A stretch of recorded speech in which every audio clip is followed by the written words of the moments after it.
한 며느리가 시어머니에게 친정 엄마 환갑잔치에 간다고 말하자 벌어진 일입니다.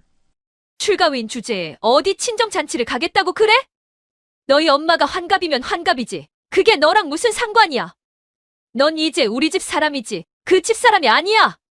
하지만 정작 시어머니 본인 두 딸은 명절마다 친정으로 불러들이고 본인 생일이면 항상 함께 보냈어요. 며느리에게만 적용되는 출가외인이었습니다.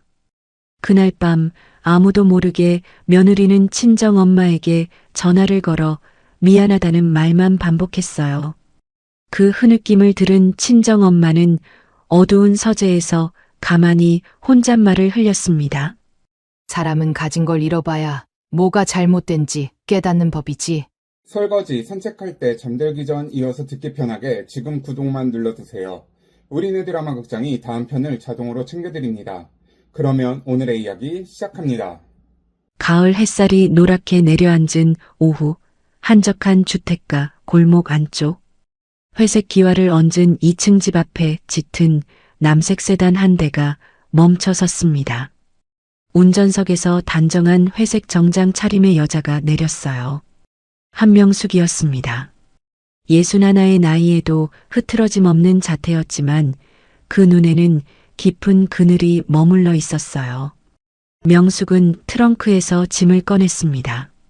한 손에는 자줏빛 비단 보자기로 묶은 함이, 다른 손에는 직접 담근 매실청 한 병이 들려 있었어요. 어디서나 흔히 볼 수 있는 검은 청가방. 시댁에서 딸이 곤란해질까 일부러 검소하게 차린 차림이었습니다. 대문을 두드리자 발걸음 소리가 들렸습니다. 문을 연 사람은 박정숙, 명숙의 사돈이자 지수의 시어머니였어요. 명숙을 보자마자 환한 웃음을 지어 보였지만 그 미소는 어딘가 부자연스러웠습니다. 아이고 사부인, 어서 오세요.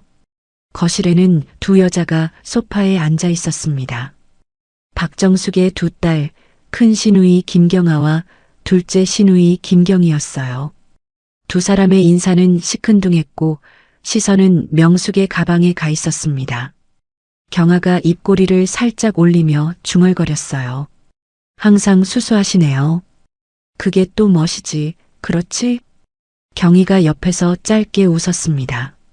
명숙은 비웃음을 듣고도 표정 하나 바뀌지 않은 채 비단함을 내밀었어요. 별것 아닙니다만 직접 담근 매실청하고요. 이건 이번에 들어온 산삼이에요. 산삼이라는 말에 박정숙의 눈빛이 미세하게 변했습니다. 그러나 곧 무심한 척함을 옆 탁자에 내려놓았어요. 아유, 뭘 이런 걸 자꾸 가져오세요. 부담스럽다고 말하면서도 함을 자기 옆자리에 가까이 끌어다 놓는 손짓은 정직했습니다. 주방 안쪽에서는 정지수가 앞치마를 두른 채 분주하게 움직이고 있었어요. 명숙의 외동딸이자 이 집의 며느리. 가느다란 손목이 그릇 무게에 살짝 휘청이는 것이 거실에서도 보였습니다. 엄마, 오셨어요? 지수가 주방 입구로 나왔어요. 명숙을 보는 눈에 잠깐 빛이 돌더니 곧 시어머니의 시선을 의식한 듯 고개를 숙였습니다. 박정숙이 손을 가볍게 휘저었습니다. 애미야, 손님 오셨다고 가만 서 있지 말고. 차 다 끓었으면 얼른 내오너라. 말투에 큰 가시는 없었어요. 그러나 자기 두 딸을 부를 때와는 분명히 결이 달랐습니다. 큰딸 경아의 무릎을 살펴주고 둘째 경희에게는 직접 차를 따라주려 일어서기까지 했죠. 며느리에게는 무엇 하나 부드럽게 부탁하는 법이 없었습니다. 소파 끝자리에는 또 한 사람이 앉아 있었어요. 김현우, 지수의 남편이었습니다. 휴대폰 화면만 들여다보고 있었어요. 어머니가 아내에게 일을 시키든 누이들이 장모에게 농을 던지든 마치 거실 풍경의 일부인 것처럼 미동도 없었죠. 명숙은 찻잔을 받아들었습니다. 김이 모락모락 오르는 갈색 찬물이 손이 잠시 흔들린 탓에 한번 동그랗게 파문을 그렸어요. 그 파문은 곧 잔잔해졌지만 마음 안쪽은 그렇지 못했습니다. 우리 며느리가 얼마나 야무진데요. 다만 손이 좀 느려서 그렇지. 손이 느리다. 그 한마디에 주방에서 그릇 닦던 소리가 잠시 멈췄어요. 박정숙은 그것을 알아차리지 못한 듯 말을 이어갔고 시누이 두 사람이 옆에서 키득거리며 눈빛을 주고받았죠. 명숙의 눈은 다시 주방 쪽으로 향했어요. 지수가 등을 돌리고 서서 어깨가 한번 들썩였다가 가라앉는 것이 보였습니다. 명숙은 속으로 가만히 생각했습니다. 내가 베풀어 온 작은 마음들이 어느새 저들에겐 당연한 것이 되어버렸구나. 처음엔 분명 감사라는 이름이었을 터인데 시간이 흘러 그것이 권리가 되고 또 거만함이 되었구나. 사람의 마음이 어찌 이리도 쉽게 변할 수 있는 것일까? 내 딸은 그 변해가는 마음 한가운데에서 누구의 보호도 받지 못한 채 홀로 견디고 있었구나.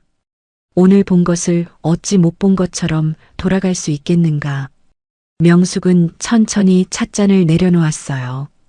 그리고 박정숙을 향해 차분하게 말했습니다. 사부인, 우리 지수가 잘 견디고 있는 것은 부족해서가 아닙니다. 마음이 깊은 아이라 그래요. 박정숙은 그 말의 무게를 느끼지 못한 듯 가볍게 웃었습니다. 아유, 사부인이 딸 자랑을 하시네. 명숙은 더 말하지 않았어요. 1시간쯤 지나 배웅을 받으며 대문을 나서는 발걸음은 들어올 때보다 훨씬 무거웠습니다. 명숙의 차가 골목을 빠져나가자 거실 안쪽의 분위기는 거짓말처럼 달라졌습니다.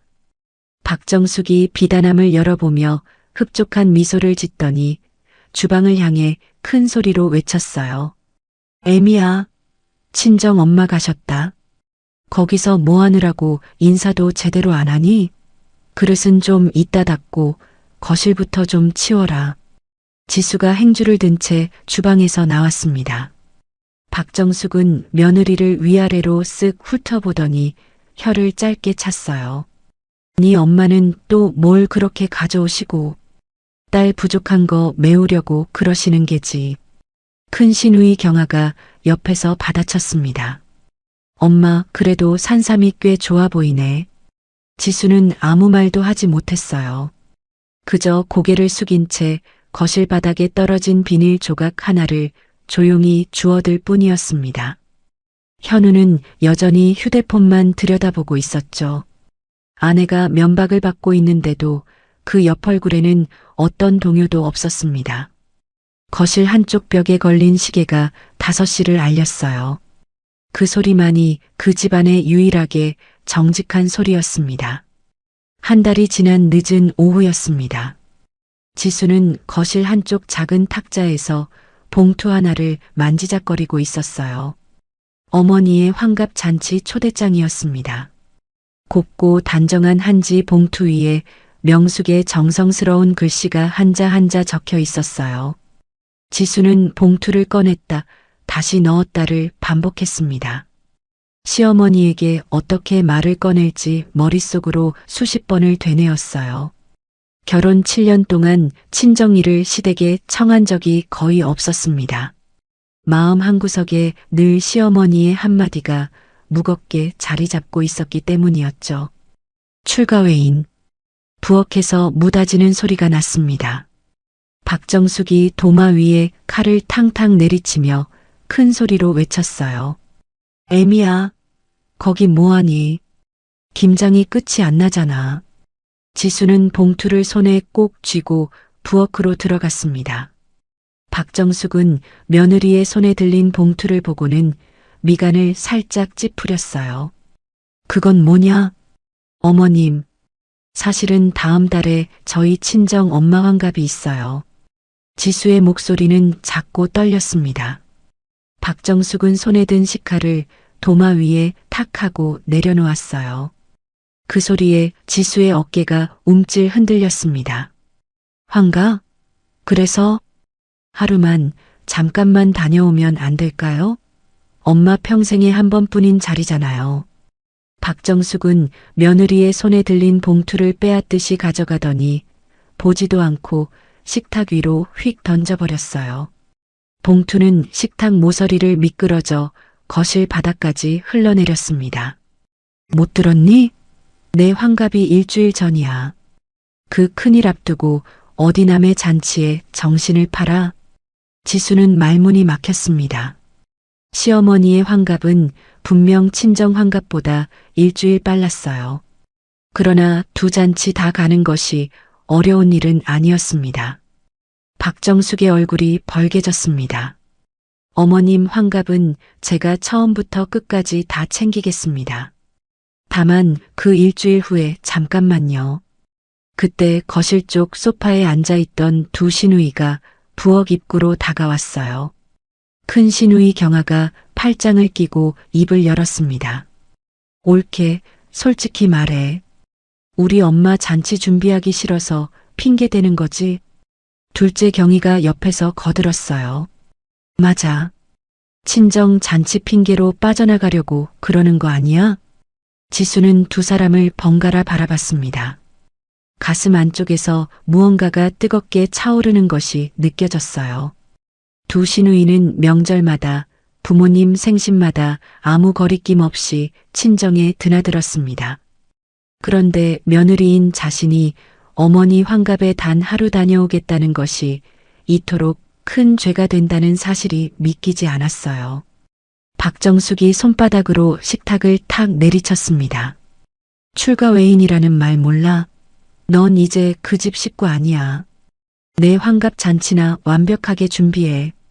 지수의 눈에 눈물이 차올랐어요.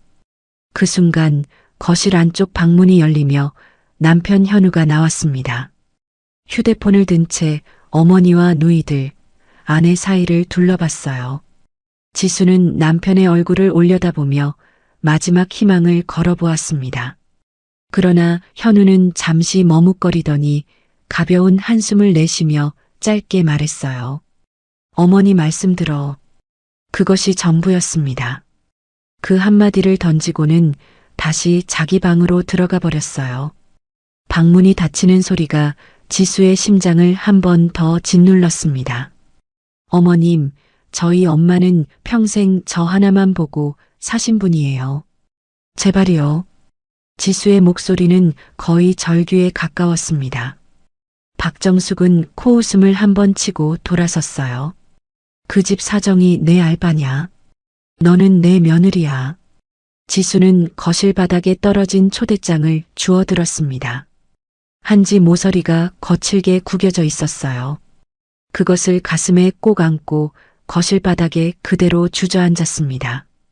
어깨가 들썩이며 흐느낌이 새어나왔어요. 두 시누이는 그 모습을 보고도 혀를 짧게 차고는 다시 소파로 돌아가 텔레비전을 켰습니다. 지수는 속으로 가만히 생각했습니다. 엄마는 나를 위해 모든 걸 참아오셨는데 나는 엄마의 가장 기쁜 날에 곁에도 있어 드리지 못하는구나. 시어머니는 나를 사람으로 보시는 걸까? 시누이들은 자기 어머니 생신이라고 온갖 사치를 부리면서 어찌 내 엄마의 날은 남의 일이라고 말할 수 있는 걸까? 7년 동안 참아온 무언가가 안에서 툭 하고 끊어지는 소리가 들렸어요. 엄마 미안해요. 정말 미안해요. 그날 밤 지수는 시댁 식구들이 모두 잠든 깊은 시간에 마당으로 나왔습니다. 떨리는 손가락으로 어머니의 번호를 눌렀어요. 신호음이 2번 울리고 명숙의 목소리가 들렸어요. 지수야. 그 한마디에 지수는 말문이 막혔습니다. 무엇라 설명해야 할지 알 수 없었어요. 그저 차가운 가을 밤바람 속에서 어깨를 떨며 흐느낄 뿐이었습니다. 엄마, 미안해, 정말 미안해요, 엄마. 같은 말만 반복했습니다. 환갑에 갈 수 없다는 말도 시어머니가 어떤 말을 했는지도 입에서 나오지 않았어요. 전화기 너머로 명숙은 한참 동안 아무 말도 하지 않았습니다. 그저 딸의 흐느낌을 가만히 듣고 있을 뿐이었어요. 지수야, 엄마는 괜찮다. 그러니까 너도 이제 네 마음 가는 대로 하렴. 전화는 그렇게 짧게 끝났습니다. 지수는 휴대폰을 가슴에 꼭 안고 한참을 그 자리에 서 있었어요. 마당에 차가운 가을바람이 젖은 뺨을 스쳐 지나갔습니다. 거실 안쪽 깊은 곳에서는 텔레비전 소리만이 늦은 밤까지 흘러나오고 있었습니다.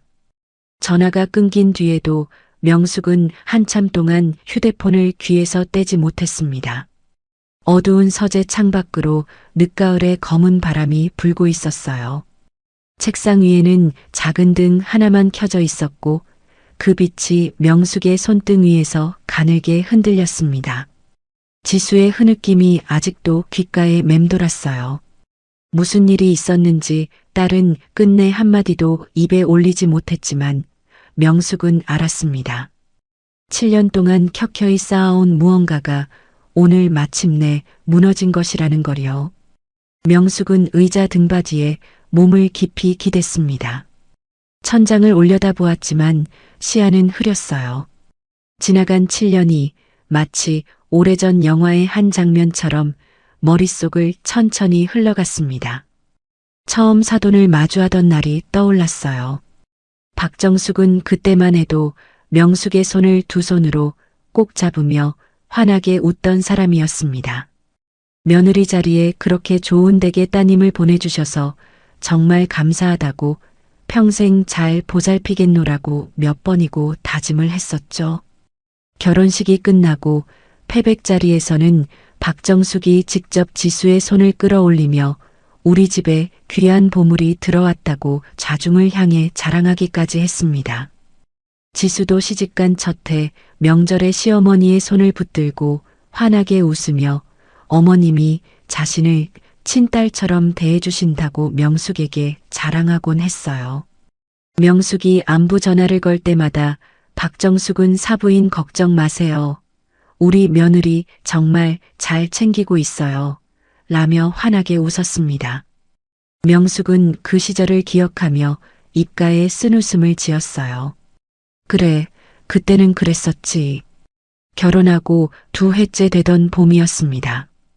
큰 시누이 경아의 작은 사업이 자금난으로 무너질 위기에 처했다는 소식이 명숙에게도 흘러들어왔어요. 지수가 직접 청한 일은 아니었습니다. 그저 시댁 식구가 어려움을 겪고 있다는 사실만으로도 명숙의 마음이 움직였죠. 명숙은 조용히 사람을 통해 길을 열어주었습니다. 안정적인 거래처가 생기도록, 자금이 융통되도록 보이지 않는 손길이 닿게 했어요. 경아는 그의 겨울 한복을 곱게 차려입고 명숙을 찾아왔습니다. 절을 올리며 눈물까지 맺힌 얼굴로 사장어른 평생 이 은혜는 잊지 않겠습니다. 라는 말을 몇 번이고 되풀이했었죠. 이듬해에는 둘째 경희의 차례였습니다. 경희가 새로 시작한 일에 거래처가 필요하다는 이야기를 명숙은 또 모른 척하지 않았어요. 박정숙이 직접 명숙에게 전화를 걸어 부탁한 적도 있었습니다. 사부인, 우리 경희 좀 도와주실 수 없겠냐고요. 명숙은 그때마다 그저 사돈 사이에 도울 수 있는 일이 있어 다행이라며 웃었습니다. 3번째 해까지는 모든 것이 따뜻했어요. 시누이들은 명절마다 명숙에게 작은 선물이라도 보내려 했고 박정숙은 전화를 걸어 올해도 김장철에 김치 한 통 보내드리려 한다며 살갑게 굴었습니다. 그러나 4번째 해부터 무언가가 미세하게 변하기 시작했어요. 명숙이 도와주는 일들이 어느새 부탁이 아니라 의논의 영역으로 넘어갔고 5번째 해에는 그것이 통보의 영역으로 옮겨갔습니다. 시누이들이 명숙에게 인사를 올리는 횟수가 줄어들었어요. 박정숙의 전화도 뜸해졌습니다. 가끔씩 걸려오는 전화에는 사부인 이번에 또 좀 신경 써주세요. 라는 짧은 말 한마디가 전부였어요. 6번째 해 명숙은 지수의 얼굴에서 처음으로 그늘을 보았습니다. 그러나 지수는 어떤 말도 하지 않았어요. 어머니, 저 잘 지내요. 그게 전부였습니다. 명숙은 딸의 자존심을 알기에 캐묻지 않았어요. 그저 보이지 않는 곳에서 한 번 더 손을 뻗어 시댁의 살림이 흔들리지 않도록 받쳐줄 뿐이었습니다. 올해 들어서는 지수의 얼굴에 그늘이 더욱 짙어졌어요. 명숙은 알면서도 모르는 척했습니다. 딸이 스스로 입을 열 때까지 기다려주는 것이 어머니의 도리라고 생각했기 때문이었죠. 그런데 오늘 밤 지수가 끝내 무너졌습니다. 명숙은 사위를 떠올렸어요. 기면 후 처음 인사를 받던 날 사위는 명숙의 손을 두 손으로 잡으며 어머님 지수 행복하게 해주겠습니다. 라며 머리를 깊이 숙이던 청년이었습니다. 결혼 첫 해에는 어머니가 지수에게 무리한 일을 시키면 가만히 막아서 주는 모습을 명숙도 몇 번 본 적이 있었어요. 어머니, 그건 지수가 너무 힘들어요. 라는 한마디를 분명히 해줄 줄 아는 사람이었습니다. 그러나 그 청년은 어디로 사라진 것일까요? 어느 사이엔가 사위는 어머니가 며느리에게 무리한 일을 시켜도 그저 옆에 앉아 묵묵히 입을 다물기 시작했고 그 침묵이 점점 길어지더니 이제는 아예 등을 돌리고 휴대폰만 들여다보는 사람이 되어 있었습니다. 명숙은 그것이 가장 마음 아픈 변화였어요. 다른 누구도 아닌 딸이 평생을 함께하기로 약속한 사람의 변화였으니까요. 명숙은 안경을 벗어 책상 위에 가만히 내려놓았어요. 한 손으로 눈가를 천천히 눌렀습니다. 차오르는 무언가를 누르려는 듯이 내가 베풀어온 7년의 마음이 결국은 저들의 거만함을 키워온 것이었구나. 처음에는 감사라는 이름이었지. 그것이 어느 사이 당연한 것이 되었고 또 어느 사이 권리가 되었어. 그리고 권리는 끝내 거만함이 되었지. 사람의 마음이 변해가는 길은 이렇듯 조용한 것이었구나. 명숙은 천천히 눈을 떴습니다. 창밖의 어둠을 한참 동안 응시했어요. 시계 초침이 조용하게 똑딱거리는 소리만이 서재 안을 채우고 있었습니다. 명숙이 휴대폰을 들었어요. 화면에 차가운 빛이 얼굴에 비쳤습니다. 손가락이 짧은 문자 한 줄을 입력했어요. 그동안 베풀어온 모든 배려를 거두세요. 수신인 이름은 표시되어 있지 않았습니다. 그저 번호 하나가 적혀 있을 뿐이었어요. 명숙은 망설임 없이 전송 버튼을 눌렀습니다. 액정이 한번 깜빡이고 메시지가 보내졌다는 표시가 떴어요. 명숙은 휴대폰을 책상 위에 내려놓고 등받이에 깊이 몸을 기댔습니다. 낮고 가라앉은 목소리가 어두운 서재 안에 조용히 흘러나왔어요. 사람이 예의를 잃으면 가진 걸 잃고 나서야 깨닫는 법이지. 그 말은 누구를 향한 것도 아니었습니다. 그저 자기 자신에게 다짐하듯 흘러나온 말이었어요. 명숙은 눈을 감았습니다. 7년 동안 명숙이 사돈의 인연이라는 이름으로 끌어안고 있던 모든 따뜻한 마음이 그 한 통의 문자와 함께 차분히 정리되는 순간이었어요. 서재의 작은 등불이 한번 가늘게 흔들렸습니다. 깊은 밤이었어요. 다음 날 아침이었습니다. 신우이 자매가 운영하는 공장의 사무실 안은 평소와 다름없는 분주함으로 채워져 있었어요. 큰 시누이 경아는 큰 책상 앞 의자에 비스듬히 앉아 휴대폰 화면을 들여다보고 있었습니다. 둘째 경이는 그 옆자리에서 커피잔을 손에 든 채 언니의 화면을 함께 들여다보고 있었어요. 언니, 이거 어때? 엄마 환갑 선물로 이거 어때 보여? 경이가 화면을 가리키며 들뜬 목소리로 말했습니다. 화면 속에는 명품 핸드백 하나가 비춰지고 있었어요. 경아는 손가락으로 화면을 한 번 더 키워보더니 입꼬리를 올렸습니다. 색은 좀 칙칙한데. 엄마는 빨간색을 좋아하잖아. 빨간색 있나 한번 봐봐. 아, 맞다. 빨간색. 자매는 한참 동안 그렇게 명품백 이야기에 빠져 있었어요. 박정숙의 환갑이 일주일 앞으로 다가와 있었습니다.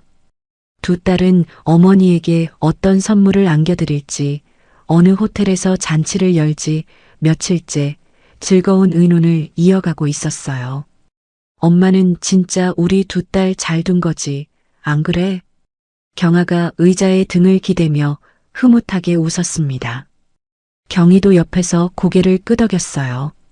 그러게, 며느리가 챙기는 거랑은 비교가 안 되지. 자매가 동시에 웃음을 터뜨렸습니다. 그때였어요. 사무실 문이 거칠게 열리며 직원 한 명이 헐레벌떡 뛰어들어왔습니다. 손에는 방금 출력된 듯 따끈한 서류 한 장이 들려 있었어요. 사장님, 이거 좀 보셔야 할 것 같습니다. 직원의 얼굴은 사색이 되어 있었어요. 경아가 무심한 손짓으로 서류를 받아들었습니다. 처음에는 가볍게 훑어보던 눈이 두 번째 줄을 읽는 순간 휘둥그레졌어요. 화장한 입술이 가늘게 떨리기 시작했습니다. 이게 뭐야? 경희가 언니의 안색을 보고 옆에서 서류를 함께 들여다봤어요. 두 사람의 얼굴이 동시에 굳었습니다. 원청에서 보내온 공문이었습니다. 첫째, 이번 분기 납품 물량 전 제품을 전수조사하겠다. 둘째, 다음 달 납품 기한을 기존보다 4일 앞당겨달라. 그리고 그 아래에는 이행이 어려울 시 위약금 조항을 적용하겠다는 한 줄이 단정한 서체로 박혀 있었어요. 4일을 앞당기라고? 이거 진짜야? 경희의 목소리가 떨렸습니다. 경아가 책상을 손바닥으로 탁 짚으며 자리에서 일어섰어요. 이거 위약금이 얼마야? 4일 안에 어떻게 그 물량을 다 맞춰? 야, 이거 어디서 온 거야? 직접 받았어? 방금 팩스로 들어왔습니다. 도장도 다 찍혀 있어요. 경아는 전화기를 잡았습니다. 떨리는 손으로 익숙한 번호 하나를 눌렀어요. 신호음이 2번 울리고 차가운 목소리가 받았습니다. 네, 말씀하세요. 저 사장님 부탁 좀 드릴게요. 공문 방금 받았는데요. 이게 좀 너무 갑작스러워서요. 4일 단축은 정말 무리인데 조정이 좀 가능할까요? 경아의 목소리는 평소답지 않게 살짝 높아져 있었습니다. 그러나 전화기 너머의 목소리는 단호했어요. 위에서 내려온 지시라서요. 저희도 어떻게 해드릴 수가 없습니다. 위에서요? 어디 위에서요? 좀 알려주시면 안 될까요? 제가 직접 말씀드려 볼게요. 그건 말씀드리기 어렵습니다. 그럼 이만. 전화는 그렇게 끊어졌어요. 경아는 한참 동안 수화기를 귀에 댄 채 멍하니 서 있었습니다. 들려오는 신호음만이 사무실 안을 채웠어요. 옆에서 경희가 떨리는 손으로 언니의 어깨를 잡았습니다. 언니, 어떡해? 진짜 어떡해? 경아는 천천히 수화기를 내려놓았습니다. 머릿속이 새하얘졌어요. 그러나 곧 한 가지 생각이 무겁게 떠올랐습니다. 이건 그냥 일이 꼬인 게 아니다. 그쪽 담당자 목소리가 평소랑 너무 달랐다. 마치 우리가 무슨 잘못이라도 저지른 것처럼 차가웠어. 이런 갑작스러운 압박이 그쪽에서 우리한테 그냥 터질 일이 없는데. 설마. 아니, 그럴 리가. 사돈인데 설마 그렇게까지 하시겠어. 그저 우리 운이 나쁜 것뿐이겠지. 경아는 머리를 한번 흔들고 자리에서 벌떡 일어섰어요. 경희가 따라 일어났습니다. 언니, 어디가? 엄마한테. 일단 엄마한테 가자. 자매는 사무실 문을 박차고 나갔어요. 박정숙의 집에 도착했을 때 두 사람의 얼굴은 이미 사색이 되어 있었습니다. 거실로 뛰어 들어가자마자 경아가 어머니 앞에 털썩 주저앉았어요. 엄마, 큰일 났어. 회사 문 닫게 생겼다고. 박정숙은 텔레비전을 보다가 깜짝 놀라 리모컨을 떨어뜨렸습니다. 무슨 말이야? 갑자기 무슨 일이야? 원청에서 갑자기 이상하게 나와. 납품 기한을 4일 앞당기래. 이거 못 맞추면 위약금이 어마어마해. 경희가 옆에서 어머니의 팔을 붙들었어요. 목소리가 떨리고 있었습니다. 엄마, 솔직히 말해봐. 지수 엄마한테 뭐 실수한 거 있어? 우리한테 신호 보내시는 것 같은데. 박정숙의 얼굴이 일순 굳었습니다. 그러나 곧 짜증을 내듯 손을 휘저었어요. 내가 뭘 잘못해. 우리가 그동안 얼마나 잘 지냈는데. 사부인이 그런 분도 아니고. 그냥 너희 회사 운이 안 좋은 거지. 왜 엄마 탓을 하니? 경아가 입술을 깨물었습니다. 그러나 어머니의 한마디에 어쩐지 가슴이 더 무거워질 뿐이었어요. 거실 한쪽 벽시계가 둔탁하게 울렸습니다. 시누이들이 다녀간 그날 저녁 거실의 공기는 무겁게 가라앉아 있었습니다. 박정숙은 소파에 앉아 1시간째 텔레비전 화면을 노려보고 있었어요. 그러나 화면 속 내용은 하나도 들어오지 않았습니다. 머릿속에는 오직 두 딸의 사색이 된 얼굴만이 어른거렸어요. 박정숙은 손에 들린 물컵을 손가락 끝으로 톡톡 두드렸습니다. 사부인이 그런 분이 아닌데, 우리한테 그동안 얼마나 잘해주셨는데, 운이 나빠서 일이 겹친 거지. 그렇게 자신을 다독여 보았지만 머리 한쪽 구석에서는 자꾸만 다른 목소리가 올라왔어요. 설마 진짜로. 그 순간 부엌 쪽에서 그릇을 정리하는 작은 소리가 들려왔습니다. 박정숙의 시선이 천천히 그쪽으로 옮겨갔어요. 지수가 행주로 식탁을 닦고 있었습니다. 며느리의 그 차분한 뒷모습을 보는 순간 박정숙의 가슴 안쪽에서 정체 모를 무언가가 울컥 치밀어 올랐어요. 저 애 때문이다. 저 애가 무슨 수를 쓴 게 틀림없다. 박정숙은 손에 든 컵을 거칠게 식탁 위로 내려놓았습니다. 컵 안에 물이 출렁이며 식탁 위로 흘러넘쳤어요. 지수가 그 소리에 고개를 들어 시어머니를 바라봤습니다. 애미야, 너 잠깐 이리 와봐. 목소리에 평소와 다른 칼날이 서려 있었어요. 지수는 행주를 든 채 거실 쪽으로 걸어 나왔습니다. 박정숙은 며느리를 위아래로 한번 훑어보더니 입을 열었어요. 우리 애들 회사가 지금 어떻게 됐는지 너 알지? 네, 어머님. 형님들한테 들었습니다. 그래, 알면서 너는 어떻게 그렇게 태평하게 행주만 들고 있어? 너희 친정 엄마한테 전화 한 통 안 했니? 지수는 잠시 말없이 시어머니의 얼굴을 바라봤습니다. 7년 동안 단 한 번도 마주 응시하지 못했던 그 얼굴이 오늘따라 어쩐지 작아 보였어요. 어머님, 저희 엄마는 그런 일에 손을 대시는 분이 아니세요. 뭐? 박정숙의 목소리가 한 단계 높아졌습니다. 며느리의 그 차분한 말투가 평소답지 않았어요. 박정숙은 그것이 더 거슬렸습니다.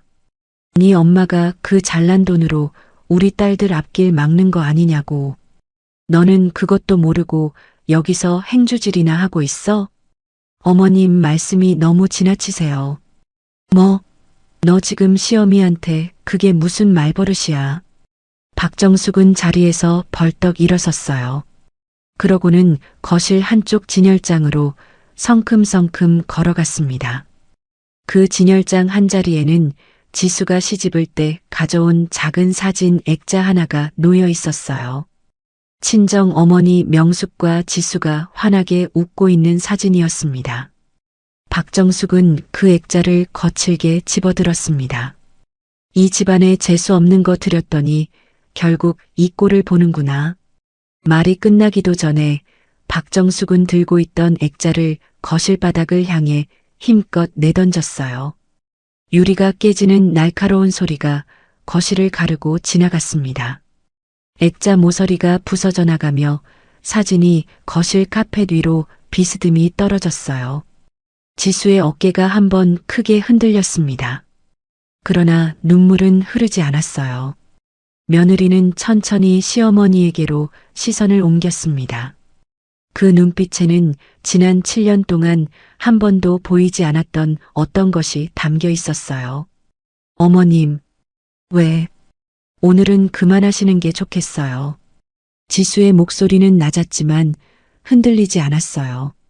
박정숙은 어쩐지 그 목소리에 한순간 말문이 막혔습니다. 그러나 곧 자존심이 다시 솟아올랐어요.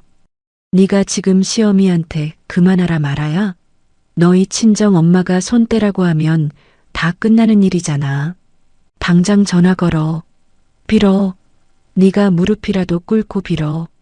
지수는 한참 동안 시어머니를 바라보다가 천천히 허리를 숙였습니다. 거실 카펫 위에 떨어진 사진을 조심스럽게 집어 올렸어요. 깨진 유리 조각 하나가 사진 모서리를 비스듬히 누르고 있었습니다. 지수는 그 유리 조각을 손가락 끝으로 가만히 떼어냈어요. 손끝에 작게 빨간 자국이 묻어났습니다. 그때 거실 안쪽 방문이 살그머니 열렸어요. 남편 현우였습니다. 거실로 나오는 대신 방문 사이로 고개만 빠끔히 내밀었어요.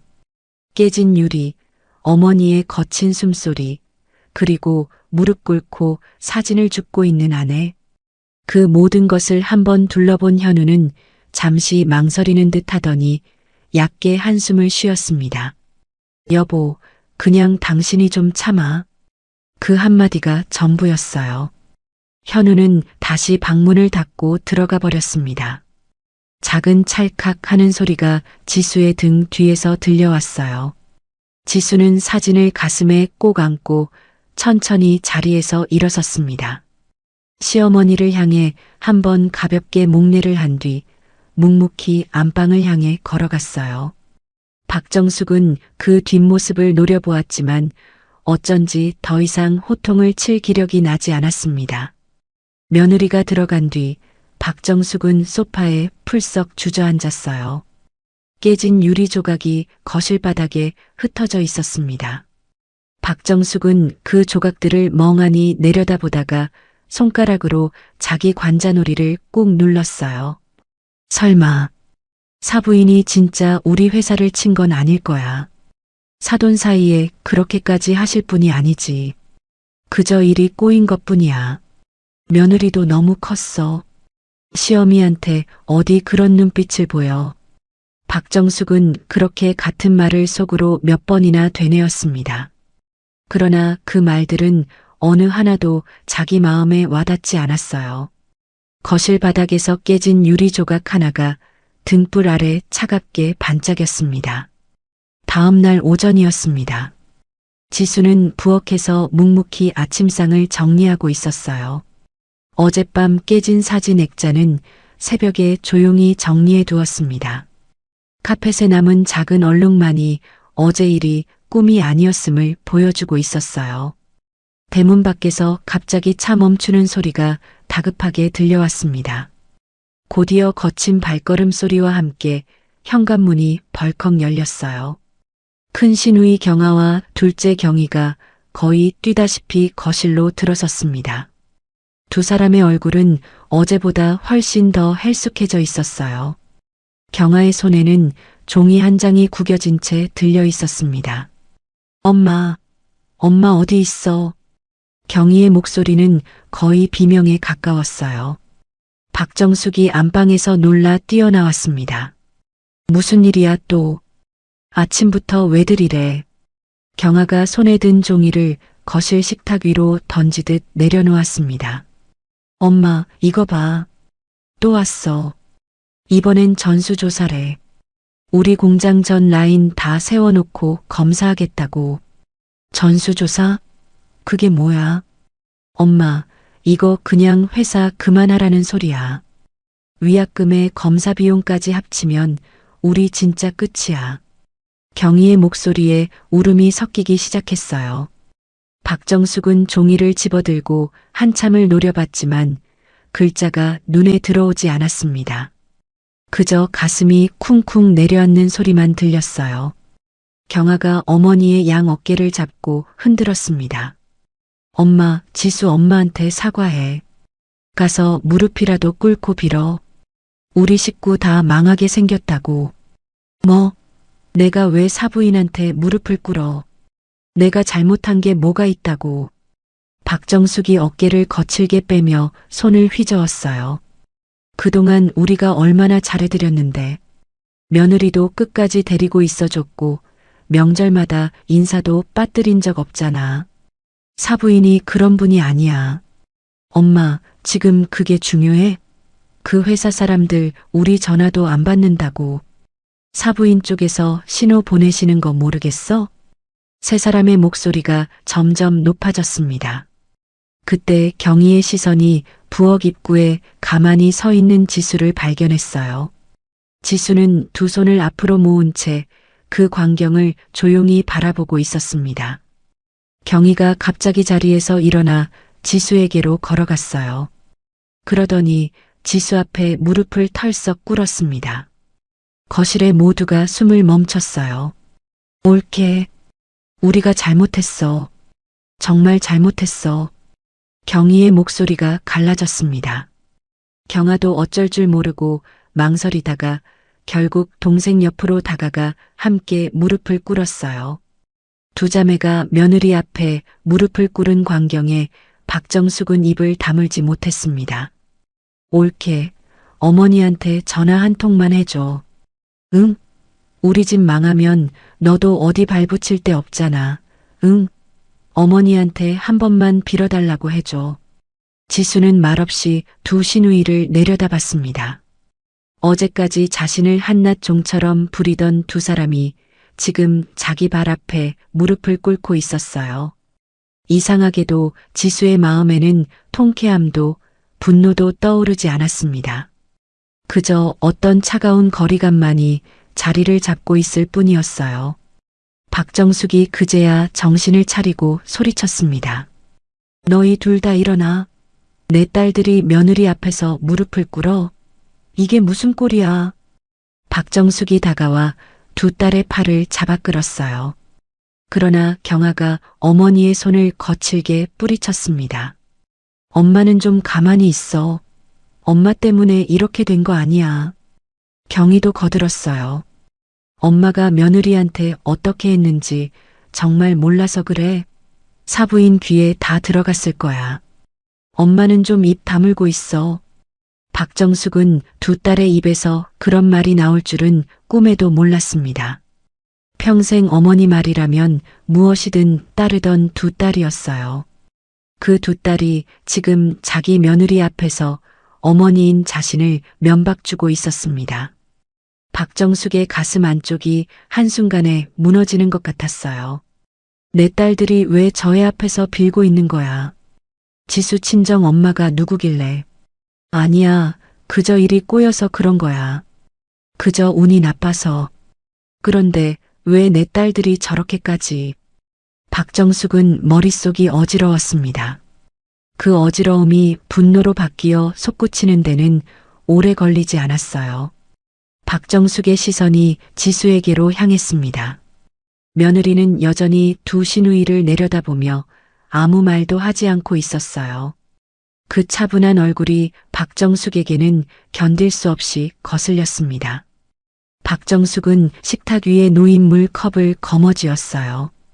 그러고는 며느리에게 다가가 그 물을 그대로 끼얹었습니다. 차가운 물이 지수의 얼굴과 어깨를 적시며 옷깃을 따라 흘러내렸어요. 네가 무슨 잘난 사람이라고 거기 그렇게 서 있어. 네 엄마한테 당장 전화해서 빌어. 무릎 꿇고 빌라고. 거실이 다시 한번 얼어붙었습니다. 두 시누이가 동시에 입을 막았어요. 지수는 천천히 손을 들어 얼굴에서 흐르는 물을 한번 닦았습니다. 머리카락 끝에서 물이 뚝뚝 떨어졌어요. 그 순간 안방 문이 열리고 현우가 나왔습니다. 거실의 광경을 한번 둘러본 현우는 잠시 망설이더니 부엌에서 수건 한 장을 꺼내왔어요. 어머니에게는 한마디도 하지 않은 채 그저 아내에게 그 수건을 내밀 뿐이었습니다. 지수는 수건을 받지 않았어요. 천천히 고개를 들어 남편을 한번 바라봤습니다. 그 눈빛 한 번에 현우는 시선을 떨어뜨렸어요. 지수는 그대로 안방으로 들어갔습니다. 옷장에서 가방 하나를 꺼내 묵묵히 짐을 챙기기 시작했어요. 거실에서는 시누이들의 흐느낌이 끊이지 않고 들려왔습니다. 20분쯤 지났을까요? 지수가 가방을 들고 거실로 나왔어요. 옷도 깔끔히 갈아입은 상태였습니다. 현관에서 구두를 신는 경쾌한 소리가 또박또박 거실 안으로 울려 퍼졌어요. 옳게 어디가? 가지마. 경아가 무릎 꿇은 채로 지수에게 손을 뻗었습니다. 그러나 지수는 시누이들의 얼굴을 한번 돌아보았을 뿐 다시 시어머니에게로 시선을 옮겼어요. 어머님, 남의 잔치 걱정하지 마시고요. 어머님 환갑이나 잘 챙기세요. 저는 이만 갑니다. 지수의 목소리는 차분했지만 그 안에 단단한 칼날이 들어 있었습니다. 박정숙은 무어라 말하려 했지만 입이 떨어지지 않았어요. 지수는 천천히 현관문을 열고 밖으로 나갔습니다. 문이 닫히는 소리가 작게 들렸어요. 거실에는 시누이들의 흐느낌과 박정숙의 거친 숨소리만이 남아 있었습니다. 박정숙의 환갑 당일 아침이 밝았습니다. 그러나 그 집의 거실에는 환갑잔치의 흔적이 어디에도 없었어요. 어제 두 시누이가 호텔 예약을 모두 취소시켰기 때문이었습니다.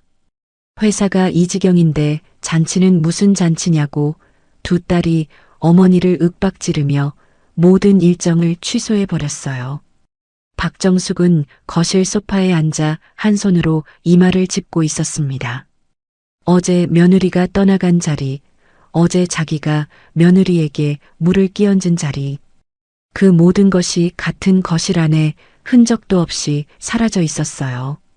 그러나 그 빈자리가 더 견딜 수 없이 무거웠습니다. 박정숙의 머릿속에는 한 가지 생각만이 자꾸 떠올랐어요. 사부인이 정말로 우리 딸들의 회사를 친 것일까? 7년 동안 사부인은 자기 도움을 입에 올리지 않으셨어요.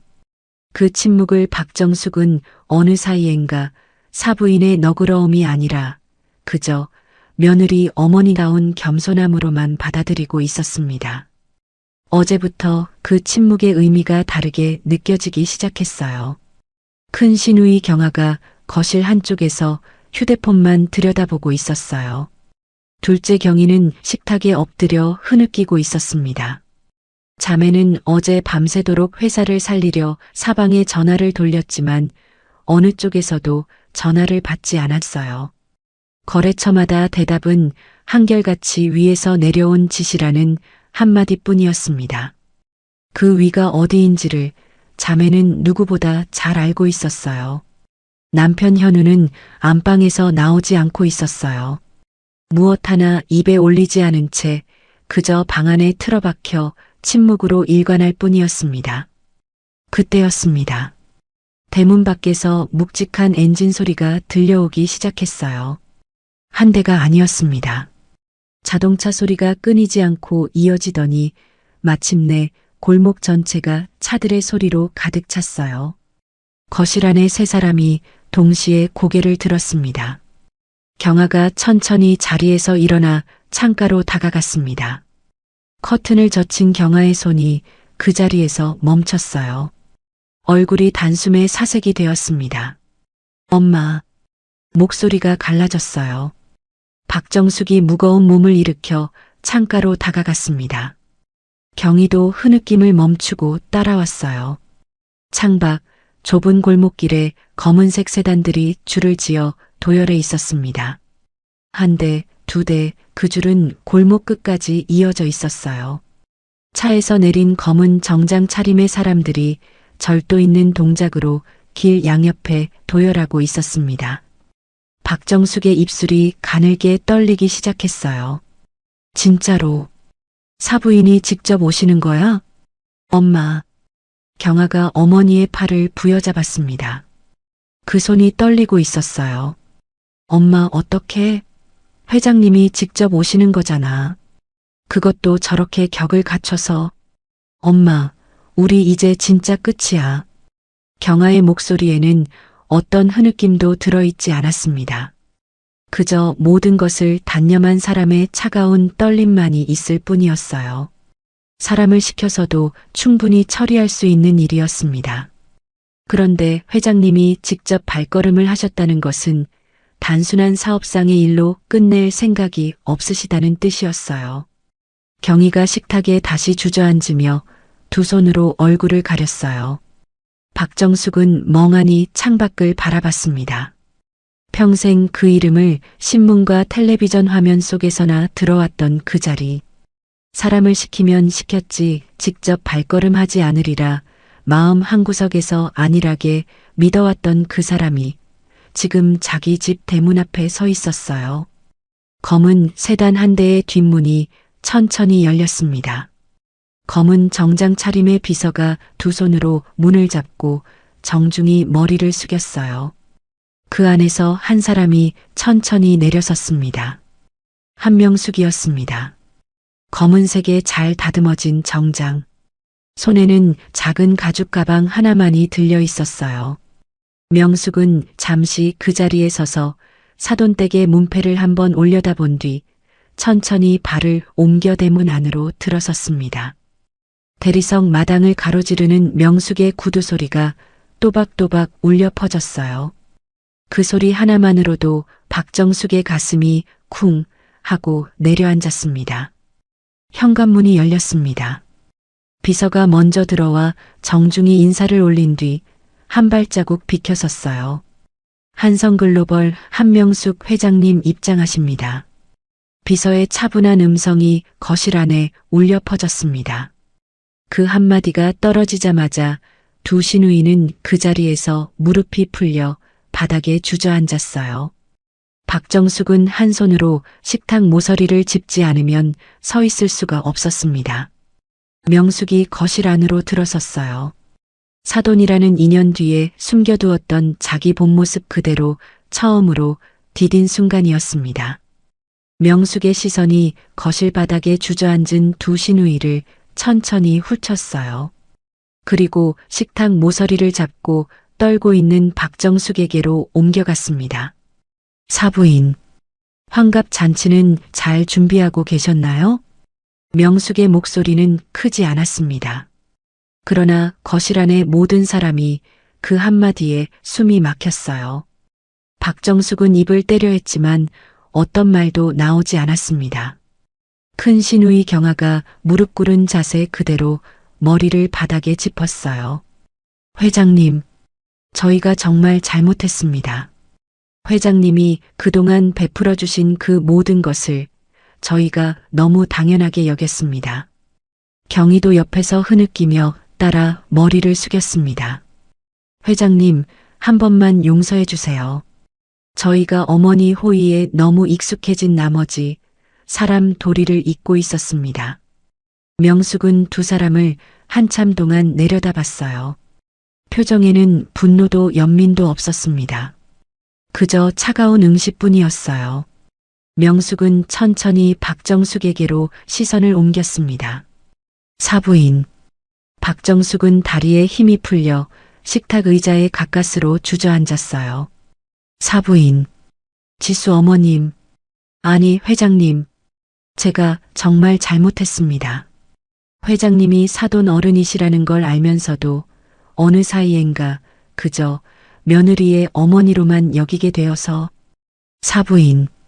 명숙이 그 말을 가만히 끊었어요. 목소리는 여전히 낮고 차분했습니다.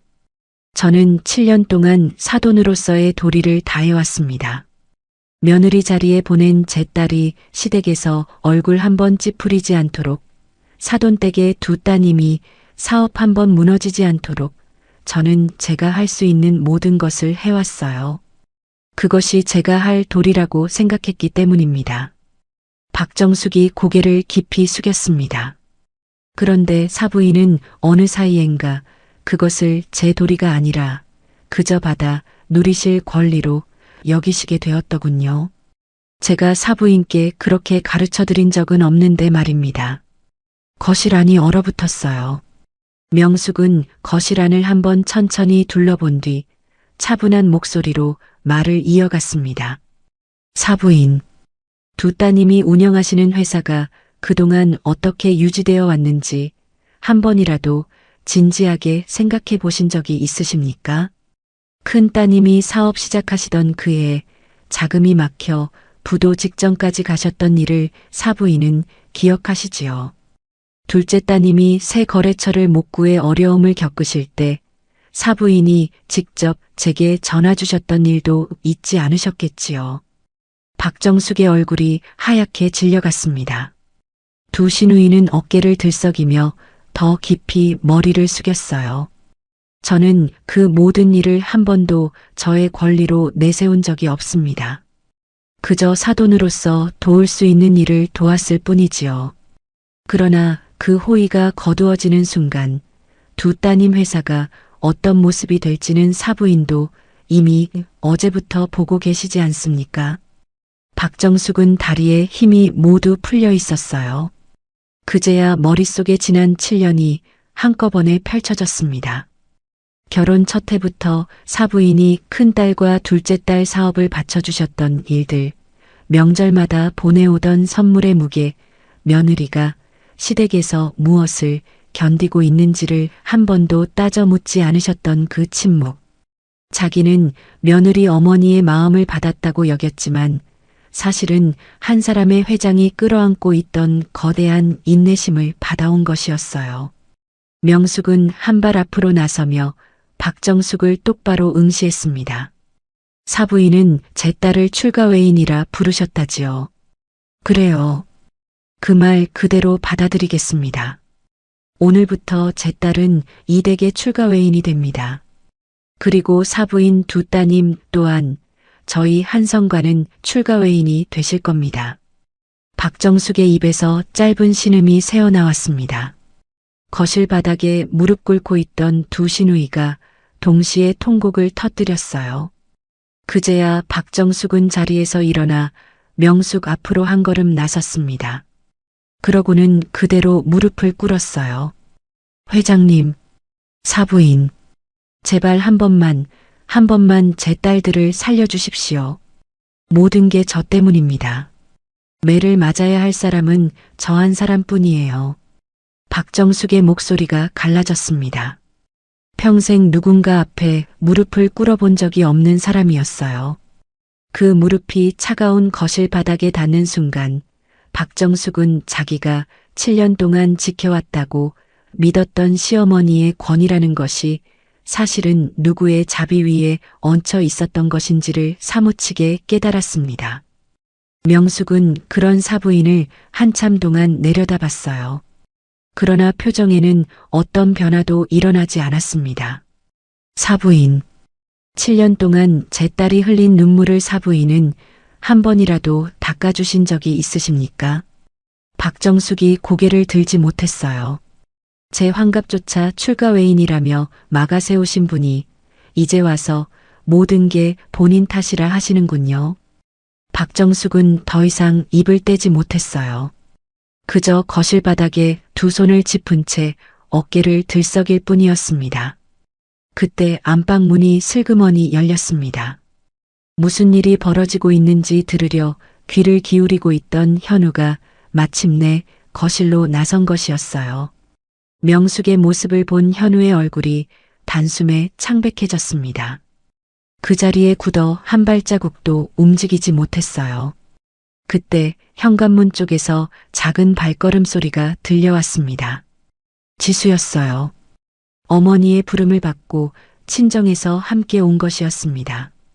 거실로 들어선 지수의 모습은 어제 시댁을 나설 때와는 전혀 다른 사람 같았어요. 단정한 정장의 고든 자세, 누구의 눈치도 보지 않는 차분한 시선, 한명숙 회장의 외동딸이 본래 가지고 있던 모습이었습니다. 지수가 어머니에게로 다가갔어요. 명숙이 천천히 손을 뻗자 지수가 그 손을 잡았습니다. 모녀가 거실 한가운데에 나란히 섰어요. 명숙은 박정숙을 향해 마지막 말을 남겼습니다. 사부인, 오늘 저는 제 딸을 데리러 왔습니다. 사부인은 그동안 사부인의 자리를 한 번 더 돌아보시기를 바랍니다. 거실 안에 누구도 입을 떼지 못했어요. 두 시누이의 흐느낌만이 그 침묵을 가르고 있었습니다. 환갑날 아침 그 집의 모든 권위가 무너져 내리는 순간이었어요. 명숙은 지수의 손을 잡은 채 거실 한가운데에 서 있었습니다. 시간이 멎은 듯한 그 침묵 속에서 명숙이 옆에 서 있던 비서를 향해 가만히 손짓을 했어요. 비서가 정중히 머리를 숙이고 가죽 가방을 열었습니다. 가방 안에서 두툼한 서류 봉투 하나가 나왔어요. 비서는 봉투를 두 손으로 받쳐들고 식탁 위에 조심스럽게 내려놓았습니다. 그러고는 한 발자국 물러나 자리를 잡았어요. 거실 안의 모든 시선이 그 봉투에 쏠렸습니다. 두 따님, 명숙의 목소리가 차분히 떨어졌어요. 거실 바닥에 무릎 꿇고 있던 시누이들이 동시에 고개를 들었습니다. 두 자매의 얼굴은 이미 눈물로 얼룩져 있었어요. 지금부터 말씀드리는 것은 사돈으로서가 아닙니다. 한성글로벌의 회장으로서 두 분께 알려드리는 일입니다. 명숙은 비서가 내려놓은 봉투에 가만히 손을 얹었어요. 두 따님 회사에 적용되어 오던 모든 특혜 조건은 오늘부로 거두어집니다. 그러나 회사 자체를 무너뜨릴 생각은 없습니다. 다만 정상적인 시장 가격, 정상적인 거래 조건으로 모든 계약을 다시 체결해 주셔야 합니다. 큰 시누이 경아의 입에서 짧은 신음이 새어나왔어요. 정상 시장가로의 조정. 그 한마디가 무엇을 뜻하는지 자매는 너무나 잘 알고 있었습니다. 지난 7년 동안 두 사람의 회사가 누려온 단가, 우선 발주, 결제 조건, 그 모든 것이 시장 평균보다 한참 위였어요. 같은 물량, 같은 품질로도 다른 업체보다 거의 배에 가까운 단가를 받아왔던 것이 두 자매의 회사였습니다. 그것이 한순간에 평범한 거래처 수준으로 떨어진다는 것은 사실상 회사를 다시 처음부터 세우라는 말과 같았어요. 그동안 두 자매가 누려왔던 그 화려한 차, 그 큰 사무실, 그 잦은 해외여행, 그 모든 것이 사실은 자기 회사의 실력으로 번 것이 아니라 사부인의 손길 위에 얹혀 있었다는 사실이 차가운 서류 한 장 위에서 또렷하게 드러나고 있었습니다. 이걸 다 받으라고요? 경희의 목소리가 떨렸습니다. 명숙은 그 떨림에 어떤 흔들림도 보이지 않았어요. 두 분이 그동안 누려오신 것이 무엇이었는지를 이번 기회에 정확히 보시기를 바랍니다. 한성과의 거래를 계속 이어가고 싶으시다면 오늘 이 자리에서 서명해 주십시오. 거부하셔도 좋습니다. 다만 그 경우 한성은 두 따님 회사와 어떤 거래도 더 이상 이어가지 않을 것입니다. 거부할 수 있는 길은 사실상 없었습니다. 한성과의 거래가 끊기는 순간 두 회사는 그 자리에서 무너질 것이고 받아들이는 순간 회사 규모는 절반 이하로 쪼그라들 것이었어요. 결국 한쪽은 즉시 사망이고 다른 한쪽은 천천히 죽어가는 길이었습니다. 경아가 무릎으로 기어 명숙에게 다가왔어요.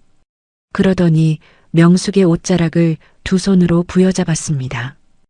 회장님, 한 번만요. 단가 조정 폭만이라도 줄여주시면 안 될까요? 저희가 이걸 그대로 받으면 회사 운영이 안 됩니다. 직원들 월급도 못 줘요. 수행원 두 사람이 즉시 다가와 경아의 손을 정중하지만 단호하게 떼어냈어요. 경아의 손이 옷자락에서 떨어지는 동시에 그 손은 다시 차가운 거실 바닥에 닿았습니다. 그 모습을 본 경희는 옷자락도 잡지 못하고 그저 자리에 엎드려 흐느꼈어요. 명숙은 그 광경에 일말의 표정 변화도 보이지 않았어요. 그저 식탁 위 봉투에서 서류 한 장과 만년필을 꺼내 들었을 뿐이었습니다. 제 딸이 시집가서 7년 동안 흘린 눈물이 두 따님 회사 전체의 가치보다 비싸다는 것을 이제는 좀 아시겠습니까? 명숙의 목소리는 어떤 분노도 없이 가라앉아 있었어요. 그러나 그 한마디가 거실 안의 공기를 한순간에 얼게 만들었습니다. 경아가 떨리는 손을 뻗어 만년필을 받았어요. 서류 위에 자기 이름을 쓰는 동안 만년필이 2번이나 손에서 미끄러졌습니다. 경희도 옆에서 흐느끼며 자기 몫의 서류에 서명을 했어요. 서명이 끝난 서류를 비서가 정중히 거두어 가방에 넣었습니다. 그 봉투가 다시 가방 안으로 들어가는 짧은 순간 동안 신우이 두 사람의 인생에서 7년 동안 쌓아온 모든 화려함이 함께 사라지고 있었어요. 그때 그동안 한쪽 구석에 굳어 서 있던 김현우가 갑자기 무릎을 꺾었습니다. 그리고 명숙 앞으로 황급히 다가와 두 손바닥으로 거실 바닥을 짚었어요. 장모님, 현우의 목소리가 갈라졌습니다. 어깨가 들썩이고 있었어요. 평생 무릎을 꿇어본 일이 없는 사람의 떨림이 그대로 드러나 있었습니다. 장모님, 제가 정말 잘못했습니다. 제가 정말 큰 죄를 지었습니다. 한 번만 용서해 주십시오. 명숙은 그 자리에 서서 사위를 한참 동안 내려다봤어요. 표정에는 어떤 감정도 떠오르지 않았습니다. 그저 차갑게 마른 응시뿐이었어요. 그 시선 앞에서 현우는 점점 더 작게 움츠러들고 있었습니다. 내 딸이 시집가서 1년, 2년, 3년. 그 시간 동안 매일 새벽 4시에 일어나 시댁 아침상을 차리던 것을 사위는 모르지 않았겠지? 현우는 머리를 더 깊이 바닥에 댔어요. 내 딸이 엄마 환갑조차 못 가게 막혔을 때 내 딸이 거실 바닥에 주저앉아 흐느끼던 그 자리에 사위가 분명히 있었어. 그날 사위는 내 딸에게 뭐라 했지? 현우는 입을 떼지 못했습니다. 그날 자기가 던졌던 한마디, 어머니 말씀 들으라고 했던 그 5글자가 머릿속을 잔인하게 울리고 있었어요. 어제 사부인이 내 딸 얼굴에 물을 끼얹었을 때 사위는 어디에 있었어? 내 딸에게 수건 한 장을 내밀고는 그것이 남편으로서의 도리라고 생각한 거야? 어머님을 한마디라도 말려본 적이 있어? 현우는 아무 대답도 하지 못했어요. 그것은 그저 침묵이 아니라 7년 동안 자기가 한 번도 던져본 적 없었던 한마디들이 한꺼번에 머릿속에 떠오르며 만들어진 침묵이었습니다. 내 딸이 울 때 사위는 한 번도 그 자리에 없었어. 사위가 늘 옆에 있던 곳은 어머님 옆이었지. 그런데 이제 와서 무릎을 꿇네. 누구를 향해 무릎을 꿇어야 하는지는 이제 안 거야? 명숙의 목소리가 마지막에 더 낮아졌어요. 그 낮음이 더 무서웠습니다. 분노로 소리치는 것보다 그 차분한 한마디가 사위의 어깨를 송두리째 무너뜨렸어요. 사위가 잘못한 사람은 내가 아니야, 내 딸이야. 명숙은 사위에게 더 이상 줄 시선이 없다는 듯 천천히 등을 돌렸습니다. 옆에 서 있던 지수에게로 다가갔어요. 지수가 어머니의 손을 가만히 잡았습니다. 그러고는 어머니에게 작은 목소리로 한마디를 건넸어요. 엄마, 이제 제가 할게요. 명숙은 딸의 얼굴을 한번 바라봤어요. 그 눈에 단단한 결심이 떠올라 있었습니다. 명숙은 천천히 한 발자국 물러섰어요. 지수는 거실 바닥에 무릎 꿇고 있는 남편 앞으로 다가갔습니다.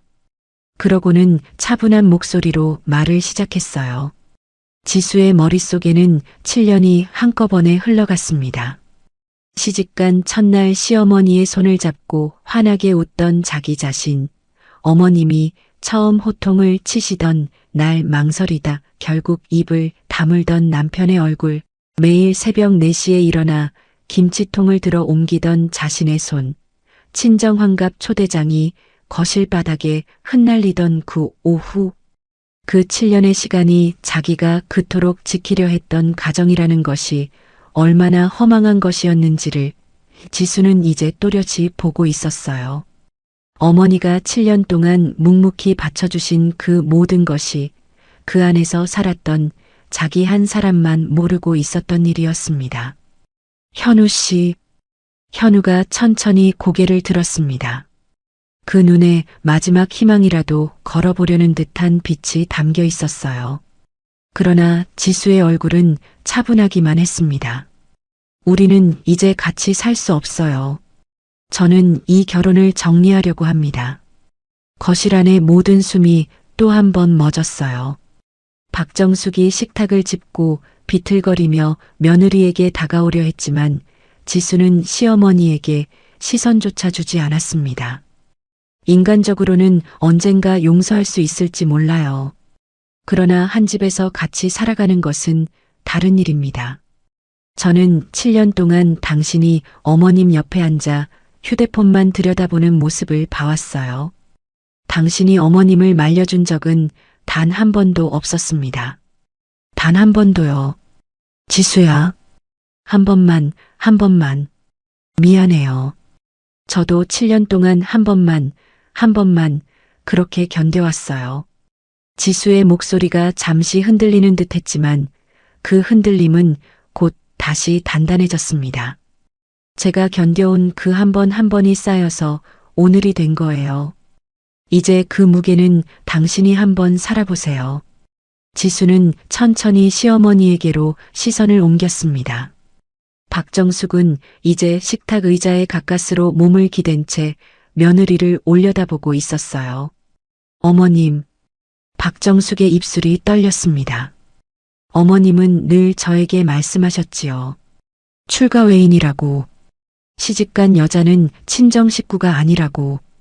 그 말씀 오늘부터 그대로 받아들이겠습니다. 박정숙의 어깨가 한번 무너졌어요. 저는 오늘 출가 외인답게 이 집에서 완전히 나갑니다. 어머님 말씀 그대로요. 박정숙이 흐느끼며 며느리 앞에 무릎을 꿇었습니다. 큰 시누이 경아도 옆에서 따라 무릎을 더 깊이 숙였어요. 애미야, 한 번만 생각해다오. 우리 한 번만. 어머님. 지수의 목소리가 다시 한번 어머니를 끊었어요. 제가 어머님께 마지막으로 드리는 말씀입니다. 어머님은 제 어머니를 출가 외인이라 부르셨지만 제 어머니는 7년 동안 어머님의 두 따님을 친딸처럼 바쳐주셨습니다. 어떤 사람이 진짜 사람의 도리를 지켰는지는 어머님이 평생 한 번쯤 곱씹어 보셔야 할 일입니다. 지수는 마지막으로 어머니 명숙에게로 돌아섰습니다.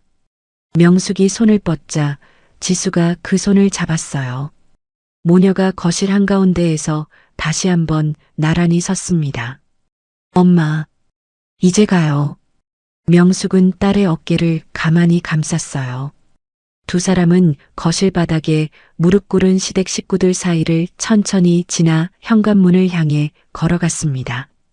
명숙의 구두 소리와 지수의 발걸음이 또박또박 거실 안에 울려 퍼졌어요.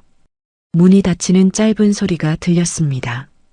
거실 안에는 시누이들의 흐느낌과 박정숙의 거친 숨소리, 그리고 한쪽 구석에서 어깨를 떨고 있는 김현우만이 남아 있었어요.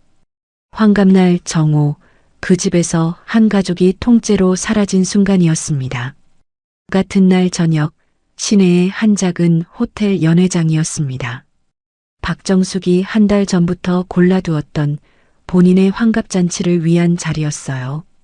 두 시누이가 어제 모든 일정을 취소하려 했지만 호텔 측에서는 위약금 문제로 연회장만큼은 그대로 잡혀 있다고 했습니다. 결국 식만큼은 그대로 진행하기로 한 것이었어요. 한 달 전까지만 해도 박정숙은 이 잔치 자리를 머릿속으로 수십 번 그려보았습니다. 두 딸이 양쪽에 앉고 며느리가 음식 시중을 들고 손주들이 케이크를 자르며 환하게 웃는 그런 자리. 그런데 막상 환갑날이 되고 보니 그 자리에는 자기 한 사람만이 남아 있었어요. 연회장에는 박정숙 혼자 앉아 있었습니다. 환갑 한복을 곱게 차려입은 채로요. 큰 원형 테이블 위에는 미역국 한 그릇, 잡채 한 접시, 그리고 환갑상 위에 을에 올라가야 할 떡 한 접시가 차려져 있었습니다. 그 한복판에 호텔 측에서 정성스레 준비해준 작은 케이크 하나가 외롭게 놓여 있었어요. 케이크 위에 꽂힌 초 한 자루는 켜지지도 못한 채 그대로 비스듬히 기울어 있었습니다. 박정숙은 테이블 위에 미역국을 한 숟가락 입에 떠넣었습니다. 이미 오래 식어버린 미역국이었어요. 차가운 국물이 목구멍을 타고 내려가는 동안 박정숙의 눈에서는 자기도 모르는 사이에 굵은 눈물 한 방울이 흘러내렸습니다. 평생 다른 사람의 미역국 그릇은 수없이 차려봤지만 자기 환갑날 자기 미역국을 자기 혼자 떠먹는 날이 올 줄은 박정숙도 미처 생각하지 못했어요. 휴대폰이 울렸어요. 큰딸 경아였습니다. 엄마, 미안해. 우리 아무래도 못 가. 경아의 목소리는 메말라 있었습니다. 어제 사부인이 다녀가신 뒤로 자매는 잠 한숨도 못 자고 회사 일을 수습하고 있었어요. 직원들에게 세단과 조건을 전해야 했고 일부 라인은 줄여야 했습니다.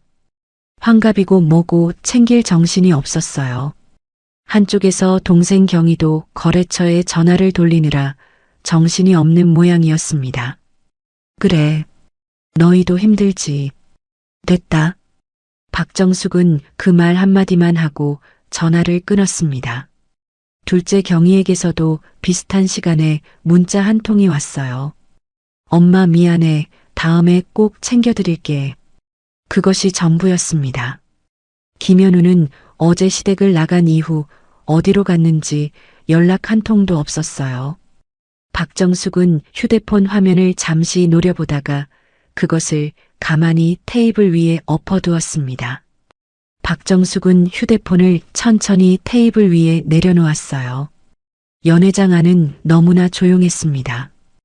호텔 측에서 틀어둔 잔잔한 음악이 천장에서 흘러나오고 있었지만 그 음악마저도 박정숙의 외로움을 채우기에는 너무 멀게 느껴졌어요. 평생 자기가 자랑스러워하던 두 딸이었습니다. 시집간 며느리에게는 출가 외인이라며 그 어떤 친정일도 못 챙기게 막아놓고는 자기 두 딸들은 명절마다 친정에 드리고 본인 생일마다 호텔을 잡으며 살아왔어요. 그것이 어머니의 도리이고 딸의 도리라고 믿었습니다. 그런데 정작 자기 환갑날 그 두 딸은 어머니 곁에 오지 못하고 있었어요. 며느리에게는 시어머니 환갑이 우선이라며 친정 환갑을 막았던 자기였는데 정작 자기 두 딸들은 어머니 환갑보다 자기 회사가 먼저였던 것입니다. 박정숙은 미역국 그릇 가장자리에 손가락을 가만히 댔어요. 그릇은 이미 손끝이 시리게 차가워져 있었습니다. 내가 평생 무슨 짓을 한 거니? 그 한마디가 텅 빈 연회장 안을 가만히 떠다녔어요. 누구도 듣는 사람이 없었습니다. 일주일 뒤 다른 한쪽에서는 전혀 다른 풍경이 펼쳐지고 있었습니다. 특급 호텔의 가장 큰 연회장. 천장에서 떨어지는 샹들리에 불빛이 대리석 바닥 위에서 부드럽게 부서지고 있었어요. 입구에는 한성글로벌 한명숙 회장 환갑연이라고 적힌 단정한 안내판이 서 있었습니다. 안쪽으로 들어서면 둥근 테이블 수십 개가 정렬되어 있었고 그 위에는 새하얀 식탁보와 갓 꺾어 올린 백합이 놓여 있었어요. 자리는 이미 가득 차 있었습니다. 한성글로벌의 임원진, 거래처 사장단, 그리고 재계의 굵직한 인사들. 평소 신문 경제면에서나 이름을 볼 수 있는 사람들이 한자리에 모여 있었어요. 사회를 보는 진행자가 마이크를 들고 부드럽게 안내를 시작했습니다. 내빈 여러분, 잠시 후 한명숙 회장님과 따님께서 입장하시겠습니다. 그 말이 떨어지자 오케스트라가 천천히 연주를 시작했어요. 잔잔하지만 장엄한 곡이었습니다. 연회장의 큰 문이 양쪽으로 열렸어요. 명숙이 먼저 들어왔습니다. 짙은 보랏빛 한복을 곱게 차려입은 모습이었어요. 그리고 그 옆에는 지수가 함께 서 있었습니다. 우아한 연한 미색 드레스에 어머니와 같은 자수가 놓인 작은 쇼를 두른 모습. 두 사람의 모습이 입구에 등장하는 순간 자리에 앉아있던 모든 사람이 자리에서 일어섰어요. 박수 소리가 연회장 전체를 가득 채웠습니다. 명숙은 그 박수 한가운데를 지수와 함께 천천히 걸었어요. 모녀가 지나는 길 양옆으로 임원들이 한 사람씩 깊이 머리를 숙여 인사를 올렸습니다. 그 절도 있는 움직임 사이를 지수는 어머니와 발걸음을 맞춰 천천히 지나갔어요. 7년 동안 시댁에 부엌에서 행주를 들고 살아왔던 그 발걸음이 오늘은 한성글로벌 회장의 외동딸이라는 본래의 자리를 다시 찾아가고 있었습니다. 단상 위에 마련된 두 사람의 자리에 도착했을 때 명숙은 잠시 멈춰서서 지수의 손을 한 번 꼭 잡았습니다. 지수도 어머니의 손을 마주 잡았어요. 저녁 식사가 시작되고 분위기가 조금 누그러진 무렵이었어요. 사회자가 마이크를 들고 다시 단상에 올랐습니다. 오늘 이 자리에서 한 분의 특별한 헌사가 있겠습니다. 회장님의 따님이시자 오늘 잔치를 직접 준비하신 정지수님이십니다. 연회장 큰 화면에 짧은 영상이 떠올랐어요. 지수가 며칠 전부터 친정에서 직접 준비한 영상이었습니다. 명숙의 어린 시절 흑백 사진부터 회사를 처음 세우던 시절의 사진, 그리고 지수가 어렸을 때 어머니와 손을 잡고 찍은 사진들이 잔잔한 음악과 함께 흘러갔어요. 영상의 마지막에는 어머니라는 짧은 한 글자가 화면에 떠올랐습니다. 그 한 글자에 자리에 앉은 임원들 중 몇 사람이 가만히 눈가를 닦았어요.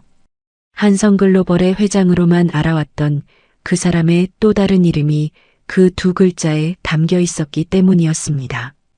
지수가 자리에서 천천히 일어났어요. 단상 위로 걸어 올라가는 지수의 발걸음에는 어떤 떨림도 없었습니다. 마이크를 받아든 지수가 잠시 어머니를 한번 바라봤어요. 명숙도 가만히 딸을 마주 보았습니다. 제 어머니 한명숙 회장님은요. 회장이라는 이름보다 엄마라는 이름이 더 어울리는 분이세요. 지수의 목소리가 연회장 안에 부드럽게 울려 퍼졌어요. 엄마는 7년 동안 한 번도 저에게 어머니의 자리에서 한 발자국도 물러나신 적이 없습니다. 엄마는 늘 저보다 멀리 보고 계셨고 저보다 무거운 짐을 묵묵히 들고 계셨어요. 그 무게를 저는 7년 동안 절반도 알지 못했습니다. 지수의 눈에 눈물이 차올랐지만 입가에는 환한 미소가 함께 떠올라 있었어요. 엄마, 그동안 묵묵히 저를 지켜주셔서 감사합니다. 이제는 제가 엄마 옆에 서서 엄마가 들어주신 그 무게의 절반이라도 같이 들어볼게요. 명숙의 눈에서도 한 방울의 눈물이 천천히 흘러내렸습니다. 자리에 앉아있던 임원진들도 조용히 박수를 보내왔어요. 지수가 단상에서 내려와 어머니에게로 다가갔습니다. 명숙이 자리에서 일어나 딸을 한번 가만히 안았어요. 그 두 모녀의 모습 앞에서 연회장 안의 모든 사람들이 조용한 박수를 보냈습니다. 명숙이 마이크를 받아들었어요. 오늘 이 자리는 저의 환갑 자리이지만 사실은 제 딸 지수가 저에게 준 가장 큰 선물입니다. 제 딸이 오늘 다시 제 옆에 서주었거든요. 지수야, 고맙다. 명숙은 잠시 호흡을 가다듬은 뒤 단상 앞 임원진을 향해 시선을 돌렸습니다. 그리고 오늘 이 자리에서 여러분께 한 가지 공식적으로 알려드릴 일이 있습니다. 한성글로벌의 다음 대를 이끌어갈 사람을 오늘부로 정식으로 선언하고자 합니다. 연회장 안이 일시에 조용해졌어요. 제 딸 정지수입니다. 오늘부터 제 딸은 한성글로벌의 차기 후계자로서 경영 수업을 본격적으로 시작할 것입니다. 박수 소리가 다시 한번 연회장을 가득 채웠습니다. 임원들이 한 사람씩 자리에서 일어나 박수를 보냈어요. 지수는 어머니 옆에 서서 그 광경을 가만히 바라봤습니다. 7년 동안 자기가 누구의 며느리였는지조차 잊혀가던 그 자리에서 이제는 자기 본래의 이름으로 다시 서고 있었어요. 연회장 한쪽 구석에서 명숙의 비서가 조용히 다가와 지수에게 작은 메모 한 장을 건넸습니다. 지수가 메모를 받아 읽고는 어머니에게로 고개를 돌렸어요. 엄마, 잠깐 나갔다 와도 될까? 명숙이 가만히 고개를 끄덕였습니다. 지수는 연회장 밖으로 나갔어요. 호텔 로비 한쪽에 박정숙과 두 시누이 그리고 김현우가 한 모퉁이에 서 있었습니다. 호텔 직원이 정중하지만 단호하게 그들의 입장을 막고 있었어요. 명숙의 잔치는 사적인 행사였고 초대 명단에 그들의 이름은 없었습니다. 박정숙은 지수를 보자마자 한 발자국 앞으로 다가오려 했어요. 그러나 지수는 그저 한번 가만히 시어머니를 바라보았을 뿐이었습니다. 그 시선에는 분노도 통쾌함도 없었어요. 그저 차분한 거리감만이 있을 뿐이었습니다. 박정숙이 입을 떼어 무언가 말을 건네려 했지만 그 입술은 떨리기만 할 뿐 어떤 말도 만들어내지 못했어요. 박정숙도 두 시누이도 그리고 현우도 그 자리에서 더 이상 발자국을 떼지 못했어요. 자기들이 더 이상 다가갈 수 없는 자리라는 것을 모두 그 짧은 한순간에 깨달은 것이었습니다. 호텔 직원이 정중히 나가는 길을 안내했지만 네 사람은 그 자리에 한참을 더 서 있었어요. 연회장 안에서 흘러나오는 박수 소리와 음악 소리가 굳게 닫힌 문 너머에서 그 네 사람의 귓가에 멀리 들려왔습니다. 지수는 가볍게 목례를 한 번 한 뒤 다시 연회장 안으로 돌아갔어요. 문이 닫히는 그 짧은 순간 동안 박정숙은 자기 인생에서 가장 빛나는 며느리를 자기 손으로 내쫓았다는 사실을 사무치게 깨달았습니다. 연회장 안에서는 다시 박수와 음악이 흘러나오고 있었어요. 환갑날 밤 한 사람의 어머니는 차가운 미역국 앞에 혼자였고 또 한 사람의 어머니는 자기 딸의 가장 환한 미소 앞에 서 있었습니다. 환갑잔치가 있고 한 달이 지난 어느 봄날 오후였습니다. 명숙의 친정집 마당에는 햇살이 따사롭게 내려앉아 있었어요. 마당 한쪽에 잘 가꿔진 화단에서는 작은 봄꽃들이 바람결에 가만히 흔들리고 있었습니다. 그 옆 등나무 아래 작은 원목 탁자 위에는 따뜻한 차 두 잔이 놓여 있었어요. 지수가 탁자 한쪽에 앉아 두꺼운 책 한 권을 펼쳐 읽고 있었습니다. 한성글로벌의 지난 10년 경영 보고서였어요. 페이지를 넘기는 손길이 차분하면서도 빛났습니다. 7년 동안 시댁 부엌에서 행주를 들던 손이 이제는 두꺼운 경영 보고서 위에 놓여 있었어요. 그 모습을 가만히 바라보고 있던 명숙이 옅게 미소를 지었습니다. 차를 한 모금 마신 뒤 천천히 입을 열었어요. 읽어보니 어떻니? 엄마, 어렵긴 한데 재미있어. 신기해. 사람이 자기가 진짜 하고 싶었던 일을 시작하면 이렇게 머리가 잘 돌아가는구나 하고 지수가 책에서 눈을 떼고 어머니를 바라보며 환하게 웃었습니다. 7년 동안 그 집의 어두운 부엌에서는 한 번도 본 적 없는 환한 웃음이었어요. 지난주에 사부인이 다녀가셨다며 명숙이 차분히 물었습니다. 지수가 고개를 끄덕였어요. 응, 두 형님이랑 현우 씨도 같이 왔었어. 마당에 무릎 꿇고 정말 오래 빌고 가셨어. 뭐라고 하시던. 지수는 잠시 차 잔을 내려다봤습니다. 한 달 전 그날의 광경이 머릿속에 다시 떠올랐어요. 시어머니가 마당에 들어서자마자 무릎을 꿇으셨던 모습이 가장 먼저였습니다. 어머님이 그러셨어. 내가 호의에 취해서 본분을 잊었구나 라고. 며느리 같은 좋은 사람을 옆에 두고도 알아보지 못한 게 평생 한이라고. 다시는 이런 일이 없게 하겠다고. 한 번만 용서해 달라고. 명숙이 가만히 듣고 있었어요. 두 형님도 같이 비셨어. 자기들이 누리던 게 사실은 엄마 손길이었던 걸 이제야 알았다고. 현우 씨는 한참 동안 말도 못하더라고. 그래서 너는 뭐라고 했니? 지수가 차 잔을 한 손으로 가만히 감쌌습니다. 손바닥에 따뜻한 온기가 전해졌어요. 인간적으로는 용서한다고 했어.